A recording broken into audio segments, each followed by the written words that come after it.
Você já se perguntou por que existem livros antigos que falam sobre Deus, sobre anjos, sobre o céu, mas que não estão na sua Bíblia? Por que algumas revelações parecem ter sido guardadas, escondidas ou até mesmo esquecidas pela história? Imagine por um momento o que Deus quer te mostrar através desta descoberta fascinante que combina fé, história e mistério. O que você vai ouvir hoje não é apenas uma curiosidade arqueológica, mas uma jornada espiritual que pode transformar completamente sua compreensão sobre o mundo invisível, sobre a natureza dos anjos e sobre os segredos do céu que poucos conhecem. Prepare seu coração, porque esta revelação vai além do que você imagina. Há mais de 2000 anos, existiu um homem cujo destino foi tão extraordinário que até hoje intriga teólogos, historiadores e estudiosos das Escrituras.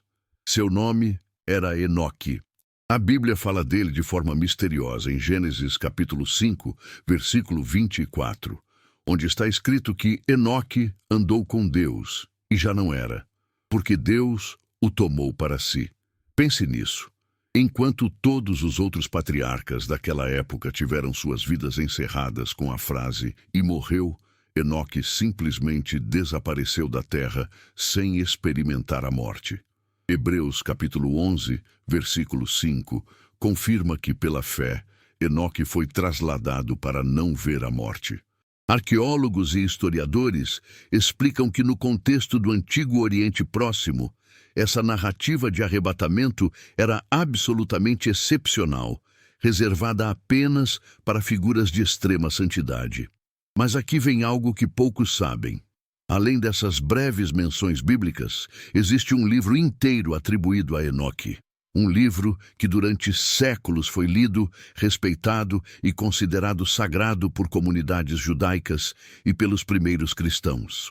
Especialistas em manuscritos antigos revelam que o livro de Enoque, também conhecido como Primeiro Enoque, foi composto entre o terceiro século antes de Cristo e o primeiro século da era cristã, possivelmente por diferentes autores judeus que buscavam preservar tradições orais antigas sobre este patriarca misterioso. O texto foi escrito originalmente em aramaico e hebraico, e a palavra Enoque vem do hebraico Shanok, que significa dedicado ou iniciado, carregando o sentido profundo de alguém separado para um propósito divino especial. Historiadores documentaram que este livro circulou amplamente entre os judeus da Palestina e da diáspora, especialmente entre os essênios, aquela comunidade rigorosa que vivia perto do Mar Morto. Arqueólogos ficaram impressionados ao descobrir que entre os manuscritos do Mar Morto, encontrados em Qumran a partir de 1947, havia fragmentos significativos do livro de Enoque, confirmando que ele era estudado e venerado por comunidades piedosas da época de Jesus. Hoje sabemos que essa região de Qumran, localizada a aproximadamente 25 quilômetros a leste de Jerusalém, abrigava uma biblioteca sagrada que preservou textos considerados fundamentais para a fé daquela comunidade. Mas aqui está o que mais impressiona. O próprio Novo Testamento reconhece o livro de Enoque. Na Epístola de Judas, versículos 14 e 15, encontramos uma citação direta do livro de Enoque, capítulo 1, versículos 9.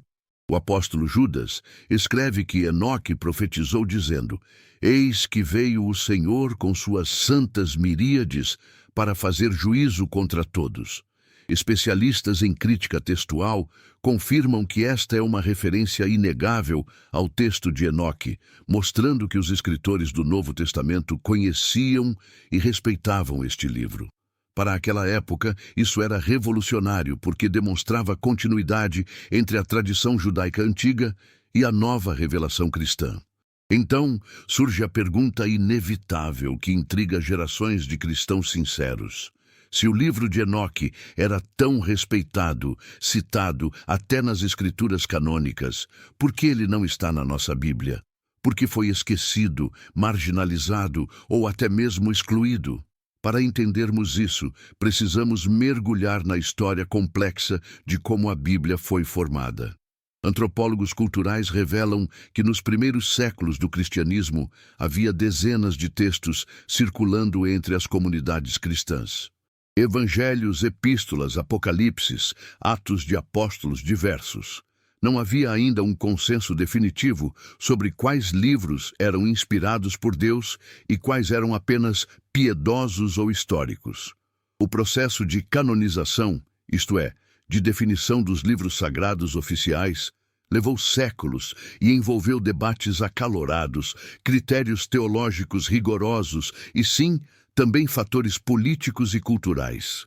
Historiadores explicam que os concílios da Igreja primitiva, como o Concílio de Laodiceia, no ano 360, e Concílio de Cartago, no ano 397, estabeleceram listas de livros aceitos. Os critérios principais eram autoria apostólica ou profética reconhecida, uso litúrgico generalizado nas igrejas, conformidade com a doutrina cristã estabelecida e aprovação dos principais líderes eclesiásticos. O livro de Enoque enfrentou resistência por vários motivos. Primeiro, sua autoria era questionada. Embora atribuído ao patriarca antediluviano, especialistas percebiam que o texto era composto, escrito séculos após Enoque ter vivido.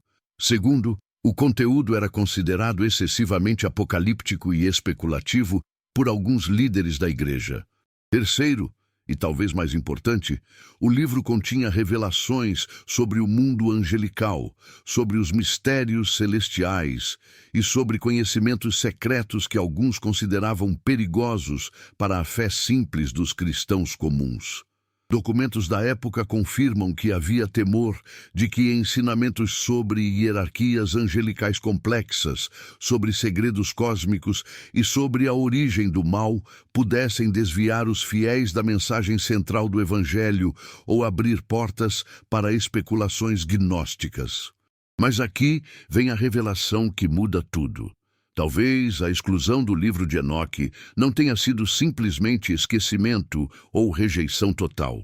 Comparando com outras civilizações contemporâneas e com a própria tradição judaica, vemos que sempre houve conhecimento considerado esotérico, reservado para os iniciados, para aqueles que haviam alcançado maturidade espiritual. O judaísmo rabínico desenvolveu a tradição da Merkabá e da Cabala, ensinamentos místicos sobre a visão do trono divino que não eram transmitidos publicamente. Da mesma forma, talvez o livro de Enoque tenha sido preservado não para todos, mas para aqueles que buscavam compreensão mais profunda dos mistérios de Deus. É fascinante que a Igreja Ortodoxa Etíope nunca rejeitou o livro de Enoque. Até hoje, ele faz parte do cânon bíblico etíope, considerado tão sagrado quanto Gênesis ou Apocalipse. Geógrafos explicam que a Etiópia, localizada no nordeste da África, manteve tradições cristãs únicas, preservadas em isolamento relativo durante séculos. Foi justamente através de manuscritos etíopes em ge'ez, a língua litúrgica antiga da Etiópia, que o mundo ocidental redescobriu o livro de Enoque completo no século XVIII. O explorador escocês James Bruce trouxe 3 cópias da Etiópia para a Europa em 1773, causando sensação nos círculos acadêmicos e religiosos. Agora, deixe-me compartilhar com você as revelações celestiais extraordinárias que o livro de Enoque contém. Imagine-se na posição daquele homem justo, caminhando tão intimamente com Deus, que os céus se abrem diante de seus olhos espirituais. O livro descreve como Enoque foi levado em visão através dos céus, contemplando realidades que nenhum outro mortal havia visto. A palavra original para céu no hebraico é shamayim, que na época significava não apenas o firmamento físico, mas dimensões espirituais, onde Deus habita e de onde governa toda a criação. O livro de Enoque revela hierarquias angelicais detalhadas. Ele nomeia os arcanjos principais. Miguel, cujo nome significa quem é como Deus, o protetor do povo de Deus. Gabriel, que significa fortaleza de Deus, o mensageiro divino. Rafael, cujo nome quer dizer Deus cura, o anjo da cura e da providência. E Uriel, que significa fogo de Deus ou luz de Deus, o anjo que revela os mistérios divinos. Antropólogos culturais revelam que na cosmologia judaica antiga, cada aspecto da criação e cada função no governo divino tinha anjos específicos responsáveis. Havia anjos sobre as estações, sobre os elementos naturais, sobre as nações, sobre a justiça e sobre a misericórdia. Mas o que realmente impressiona são as descrições do trono de Deus e das moradas celestiais. Enoque descreve ter visto o palácio celestial, construído com cristal e fogo, onde o Altíssimo habita em luz inacessível. A palavra para trono no hebraico é kissê, que carrega o sentido de autoridade suprema e governo absoluto. Enoque relata ter contemplado rios de fogo, montanhas de luz, árvores da vida e da sabedoria, e a própria presença gloriosa de Deus como alguém que brilha mais do que o sol, cuja face não pode ser olhada diretamente pela intensidade da glória. Especialistas em misticismo judaico explicam que essas visões não eram meras fantasias, mas experiências espirituais autênticas, descritas com a linguagem simbólica disponível naquela cultura. O livro descreve também a jornada de Enoque pelos 7 céus, conceito presente tanto no judaísmo quanto em tradições cristãs antigas. Cada nível celestial representa uma dimensão progressiva de santidade e proximidade com Deus. O primeiro céu seria onde as nuvens e os pássaros estão, o céu atmosférico. O segundo céu seria onde os corpos celestiais como sol, lua e estrelas existem. Os céus seguintes representariam moradas angelicais, lugares de adoração celestial, repositórios das águas superiores mencionadas em Gênesis, até o 7º céu, onde está o trono de Deus. Hoje sabemos que essa compreensão cosmológica refletia o conhecimento astronômico da época, mas o significado espiritual permanece profundo. Há dimensões de realidade além da nossa percepção física, governadas por leis espirituais e habitadas por seres celestiais. Mas aqui vem algo que literalmente mudou a compreensão sobre a origem do mal e da corrupção na Terra. O livro de Enoque dedica sessões inteiras ao que chama de vigilantes ou grigori, termos que no aramaico significam aqueles que vigiam ou aqueles que estão despertos. Estes eram anjos especiais, designados para observar a humanidade. E narrativa conta que 200 desses anjos, liderados por Semjaza, Azazel e outros, desceram ao Monte Hermon, localizado na fronteira entre o atual Líbano e Síria, aproximadamente 60 quilômetros ao norte do Mar da Galileia, uma região montanhosa que na época era considerada sagrada e misteriosa. A palavra Hermon vem da raiz hebraica sharam, que significa lugar dedicado ou consagrado. Arqueólogos descobriram que esta montanha era realmente usada para rituais religiosos por diversas culturas antigas. Segundo o livro de Enoque, foi neste lugar que os vigilantes fizeram um pacto solene entre si, prometendo descer à terra, tomar mulheres humanas como esposas e revelar segredos celestiais à humanidade. Para aquela sociedade, isso significava uma transgressão cósmica, porque representava a mistura proibida entre o divino e o humano, entre o espiritual e o carnal. Esses anjos caídos ensinaram aos homens conhecimentos que, segundo o texto, não deveriam ter sido revelados naquele momento da história humana. Azazel ensinou a fabricação de armas de guerra, espadas e escudos. Semjaza ensinou encantamentos e corte de raízes, formas primitivas de magia e herbalismo. Outros anjos ensinaram astrologia, sinais celestiais, metalurgia avançada, cosméticos e adornos, e técnicas de sedução. Antropólogos culturais explicam que essas descrições refletem o surgimento repentino de tecnologias e conhecimentos na história humana antiga, fenômeno que as sociedades primitivas frequentemente atribuíam a origens divinas ou sobrenaturais. A consequência direta dessa transgressão foi o nascimento dos nefilins, palavra hebraica que significa aqueles que caíram ou causadores de queda. Gênesis capítulo 6, versículo 4, menciona brevemente esses gigantes que existiam na terra naqueles dias. O livro de Enoque expande dramaticamente essa narrativa, descrevendo os nefilins como seres de estatura gigantesca, com 3.000 côvados de altura, segundo algumas versões, que consumiam os recursos da terra, oprimiam a humanidade e encheram o mundo de violência e corrupção. Engenheiros e arqueólogos explicam que 3.000 côvados equivaleriam a aproximadamente 1.300 metros. Obviamente, uma medida hiperbólica que representa não tamanho literal, mas a magnitude da ameaça e do terror que esses seres representavam. Recentes escavações arqueológicas em várias partes do Oriente Médio descobriram esqueletos de proporções incomuns e estruturas megalíticas cuja construção desafia explicações convencionais. Enquanto a ciência busca explicações naturais, o livro de Enoque oferece uma narrativa espiritual.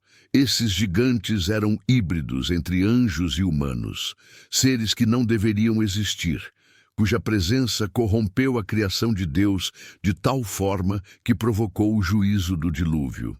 Historiadores documentam que praticamente todas as culturas antigas têm mitos sobre gigantes e sobre uma grande inundação que destruiu uma civilização corrupta anterior. O papel de Enoque nessa história é fascinante e profundamente espiritual. Segundo o livro, Deus comissionou Enoque para ser mensageiro entre os anjos caídos e o céu. Os vigilantes, percebendo a magnitude de sua transgressão e o juízo iminente, pediram a Enoque que intercedesse por eles diante de Deus. Imagine a situação: um homem mortal, carregando súplicas de anjos rebeldes perante o trono do Altíssimo. Enoque levou a petição, mas a resposta divina foi clara e terrível. Não haveria perdão para os vigilantes. Eles seriam aprisionados em lugares de trevas até o dia do juízo final. Seus filhos, os nefilins, seriam destruídos no dilúvio. E seus espíritos desencarnados se tornariam demônios que afligiriam a humanidade até o fim dos tempos. A palavra para esses espíritos malignos no aramaico é Shed, que na época significava devastador ou opressor, e hoje entendemos como referência aos demônios que Jesus e seus discípulos expulsavam. O simbolismo espiritual aqui é profundo. O desejo de seres espirituais, de possuir carne, de experimentar o mundo material, resultou em corrupção tanto do espiritual quanto do físico. É um aviso eterno sobre os perigos da transgressão de limites divinos, sobre a busca de conhecimento ou experiências que Deus, em sua sabedoria, reservou ou proibiu. E aqui está o que mais impressiona, combinando verdade espiritual com descobertas fascinantes. O livro de Enoque não é apenas sobre o passado distante ou sobre anjos caídos. Ele contém revelações extraordinárias sobre o próprio Messias.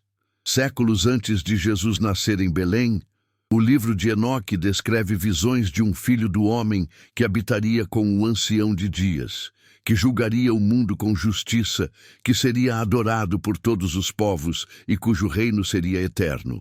Especialistas em textos messiânicos ficaram impressionados ao descobrir que essas descrições em Enoque antecipam linguagem encontrada nos Evangelhos e no Apocalipse. Jesus frequentemente se referia a si mesmo como Filho do Homem, expressão que em aramaico é Barenash, enfatizando sua humanidade ao mesmo tempo em que evocava as visões proféticas de Daniel e possivelmente do livro de Enoque.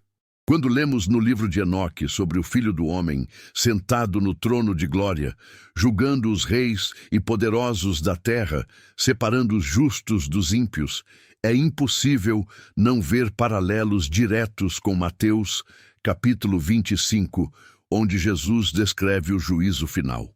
Teólogos explicam que ou o livro de Enoque foi profético, antecipando o Messias, ou influenciou a linguagem e imaginário que Jesus e os escritores do Novo Testamento usaram para comunicar verdades divinas. As descrições do universo espiritual no livro de Enoque também são fascinantes. Enoque relata ter visto os fundamentos da terra, as câmaras dos ventos, os depósitos da neve e do granizo, os portais por onde o sol nasce e se põe, e as leis que governam os corpos celestiais. Para aquela época, quando o conhecimento astronômico era limitado, essas descrições eram notáveis. Elas mostram uma cosmovisão onde o universo não é caótico, mas ordenado por leis divinas precisas. Hoje, cientistas modernos confirmam que o cosmos é governado por leis físicas consistentes, desde a gravidade até as forças nucleares, como se houvesse uma inteligência organizadora por trás de tudo. Mas o livro de Enoque vai além da cosmologia física. Ele descreve realidades espirituais que transcendem o material. Há descrições de lugares onde as almas dos justos aguardam a ressurreição, separados das almas dos ímpios. Há visões de um paraíso onde aqueles que temeram a Deus habitam em paz e luz, enquanto os rebeldes estão em trevas e tormento. Essas descrições antecipam a doutrina cristã sobre o estado intermediário após a morte, o Sheol ou Hades, dividido entre descanso e aflição.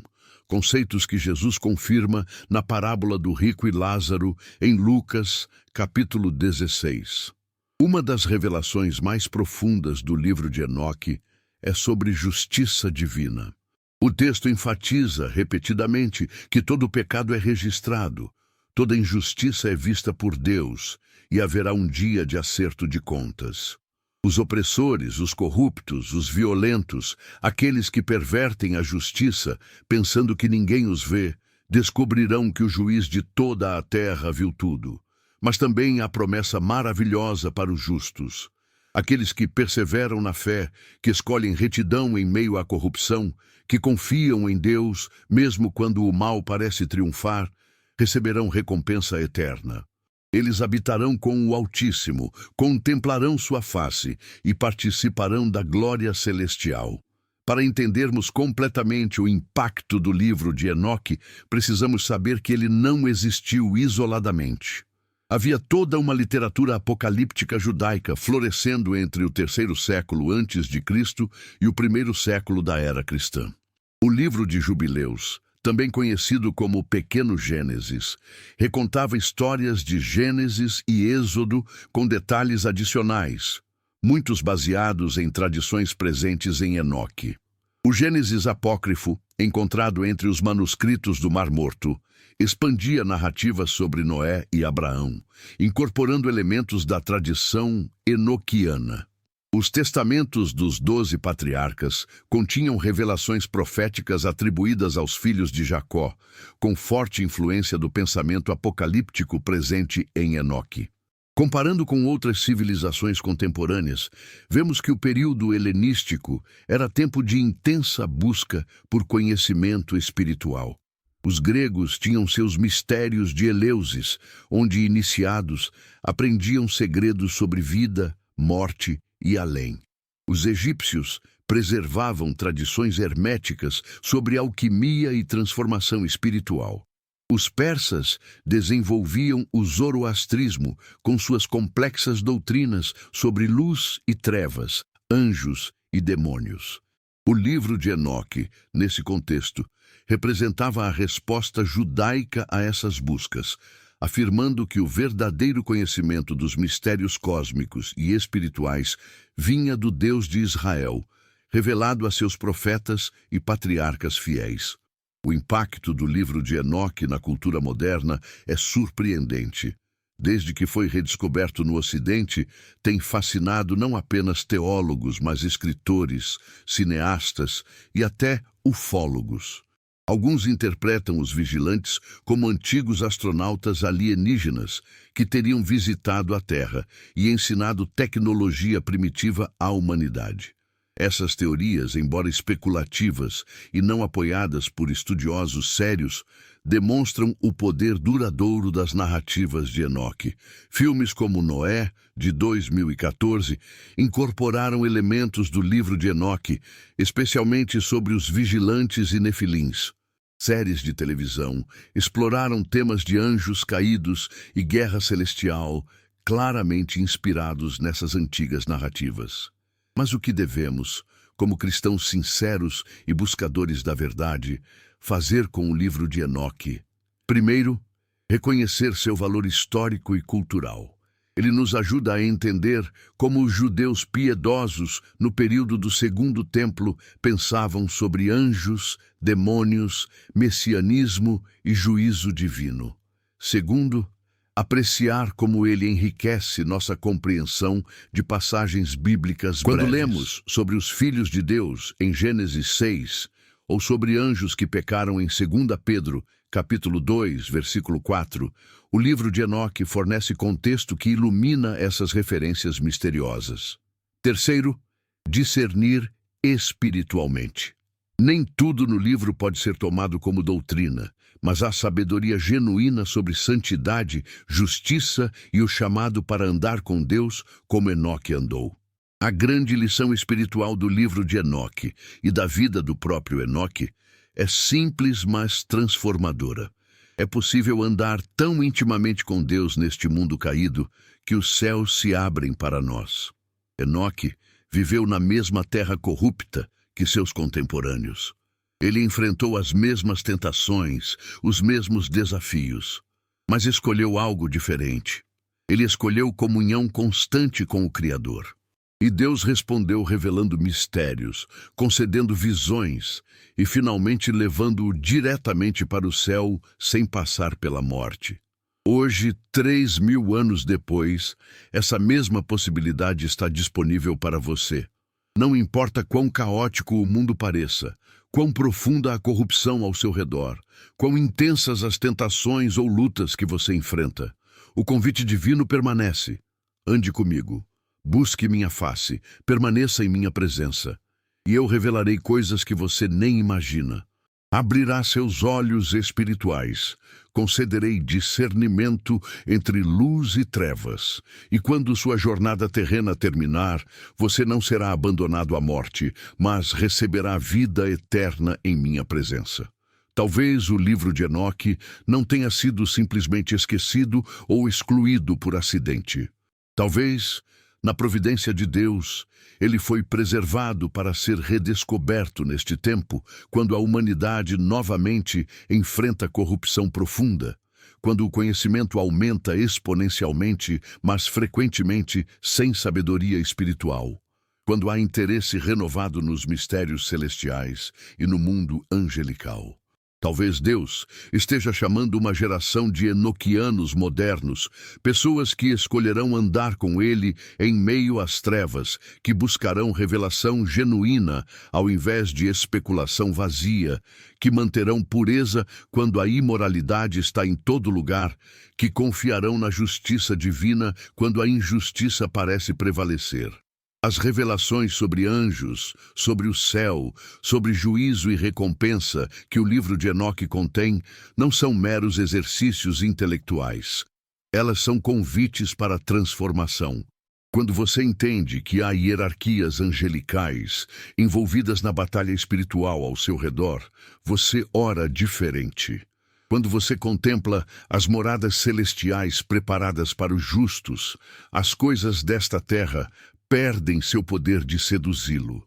Quando você compreende que todo ato, toda palavra, todo pensamento é visto e registrado, você vive com reverência santa. E quando você percebe que o mesmo Deus que revelou mistérios a Enoque quer revelar-se a você, seu coração se inflama com o desejo de conhecê-lo mais profundamente. A jornada de Enoque pelos 7 céus representa a ascensão progressiva da alma que busca a Deus. Não é sobre localização geográfica, mas sobre transformação espiritual. Cada nível de céu representa maior pureza, maior santidade, maior proximidade com o divino. Você começa a sua jornada espiritual no nível terreno, preso aos desejos carnais e às preocupações mundanas.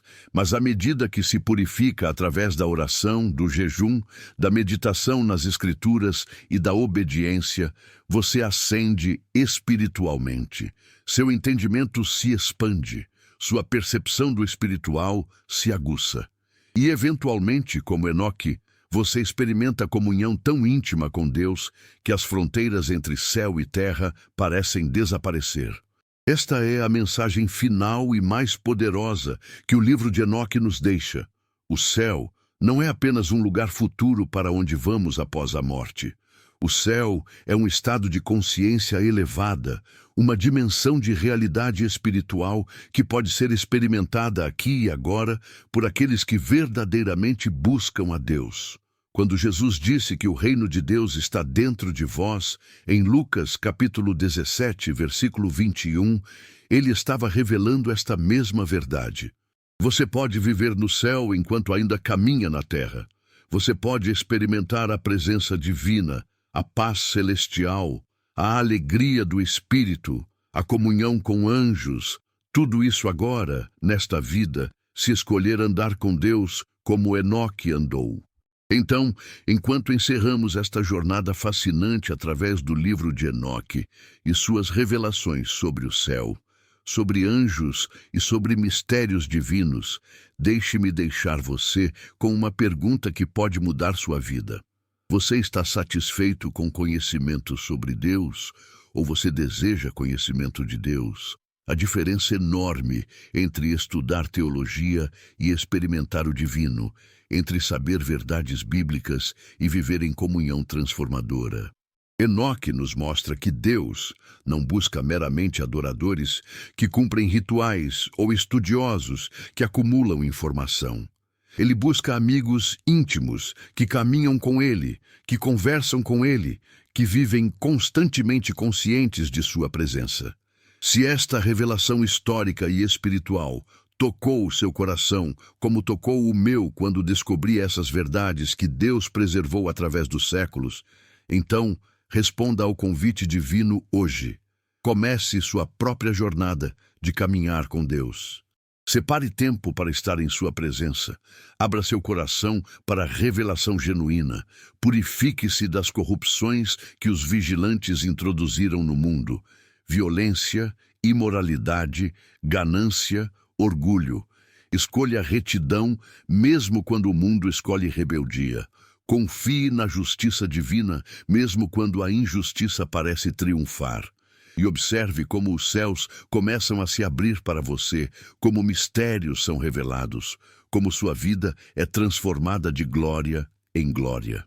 Que a paz do Senhor Jesus Cristo, nosso Salvador e Redentor, aquele Filho do homem profetizado por Enoque séculos antes de nascer em Belém, repouse sobre você.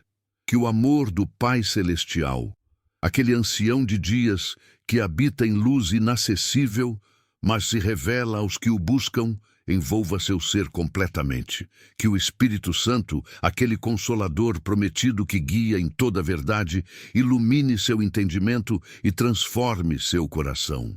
Que você caminhe com Deus como Enoque caminhou, experimentando comunhão íntima com o divino, vivendo em santidade em meio à corrupção, mantendo fé inabalável em meio às trevas, até o dia em que, como Enoque, você será levado à presença gloriosa do Pai, não mais pela morte, mas pela transformação final na ressurreição dos justos. Que toda a glória, honra e louvor sejam dados ao Deus Pai, ao Senhor Jesus Cristo e ao Espírito Santo, a Trindade Santa que criou os céus e a terra, que comissiona anjos e revela mistérios, que julga com justiça e recompensa com misericórdia, que era, que é e que há de vir. Amém e amém. Que esta palavra não apenas informe sua mente, mas transforme sua vida, conduzindo você à intimidade cada vez maior com aquele que é digno de toda a adoração, o Rei dos Reis e Senhor dos Senhores, para sempre e eternamente. Em nome de Jesus, selo esta mensagem sobre seu coração. Que assim seja.